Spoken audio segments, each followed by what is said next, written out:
চলো আঁচ লাগিয়ে দিলাম। এবার এখানে আমি এই যে বলের মতো বানাচ্ছি, জাস্ট মাঝখানে একটু ফাঁকা করব হালকা করে। অতিরিক্ত আমি কর্নফ্লাওয়ার কিন্তু এখানে ইউজ করছি না, আপনারা দেখছেন। কিশমিশ অ্যাড করলাম, এটাকে আবার বলের মতোই বানিয়ে দিচ্ছি। আমার কাছে এখানে আঁচটা আমি ফ্রাই প্যানের আঁচটা দিয়েছি।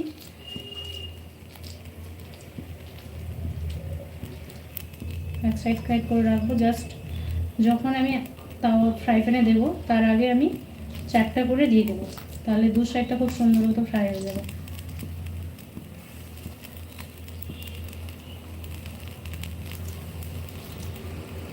গরম গরম আপনারা এটা বেসনের ডিপ করে খেতে পারেন যে কোনো। আর যদি কেউ চিজ খেতে পছন্দ করেন, এখানে চিজও অ্যাড করতে পারেন এর মাঝখানে।